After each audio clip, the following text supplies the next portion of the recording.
Assalamualaikum warahmatullahi wabarakatuh. Di sini saya akan menjelaskan tentang mesin virtual, virtualisasi klaster dan pusat data mesin virtual. Mesin virtual adalah sebuah program komputer yang menciptakan lingkungan komputasi virtual yang berdiri sendiri di atas perangkat keras fisik. Dengan mesin virtual, kita dapat menjalankan sistem operasi dan aplikasi yang berbeda pada satu perangkat keras fisik. Mesin virtual memiliki beberapa kelebihan, antara lain efisiensi penggunaan sumber daya.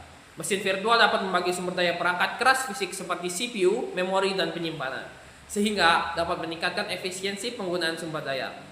Yang kedua adalah fleksibilitas. Mesin virtual dapat digunakan untuk menjalankan sistem operasi dan aplikasi yang berbeda, sehingga memberikan fleksibilitas yang lebih tinggi. Keamanan. Mesin virtual dapat digunakan untuk memisahkan sistem operasi dan aplikasi yang berbeda, sehingga meningkatkan keamanan. Virtualisasi cluster adalah teknik yang menggabungkan beberapa mesin virtual menjadi satu kesatuan. Dengan virtualisasi cluster, kita dapat mengelola beberapa mesin virtual secara terpusat, sehingga memudahkan pengelolaan dan administrasi.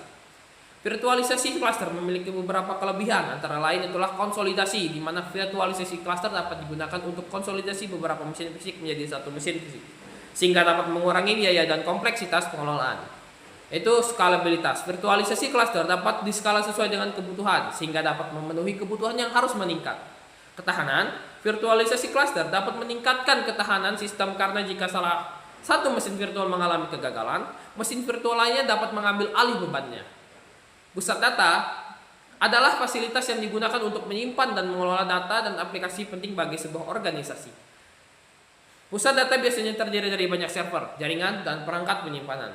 Virtualisasi dapat digunakan untuk meningkatkan efisiensi dan skalabilitas pusat data. Dengan virtualisasi, kita dapat menjalankan beberapa sistem operasi dan aplikasi pada satu server fisik, sehingga dapat mengurangi jumlah server yang dibutuhkan. Selain itu, virtualisasi juga dapat membantu dalam pengelolaan dan administrasi pusat data. Keuntungan virtualisasi di pusat data. Virtualisasi memberikan beberapa keuntungan di pusat data, yaitu efisiensi penggunaan sumber daya. Virtualisasi dapat membantu sistem meningkatkan efisiensi penggunaan sumber daya seperti CPU, memori, dan penyimpanan. Virtualisasi juga dapat membantu dalam meningkatkan skalabilitas pusat data, sehingga dapat memenuhi kebutuhan yang terus meningkat. Serta virtualisasi ini dapat membantu dalam konsolidasi beberapa server fisik menjadi satu server fisik, sehingga dapat mengurangi biaya dan kompleksitas pengelolaan. Virtualisasi juga dapat membantu dalam meningkatkan keamanan pusat data karena dapat memisahkan sistem operasi dan aplikasi yang berbeda. Contohnya, implementasi virtualisasi di pusat data, virtualisasi server digunakan untuk menjalankan beberapa sistem operasi dan aplikasi pada satu server fisik. Virtualisasi penyimpanan digunakan untuk menggabungkan beberapa perangkat penyimpanan menjadi satu kesatuan. Virtualisasi jaringan ini digunakan untuk menggabungkan beberapa jaringan menjadi satu kesatuan. Virtualisasi merupakan teknologi yang penting di pusat data. Virtualisasi juga dapat membantu dalam meningkatkan efisiensi, skalabilitas, dan keamanan pusat data. Baiklah, itu saja sekian dari saya. Wassalamualaikum warahmatullahi wabarakatuh.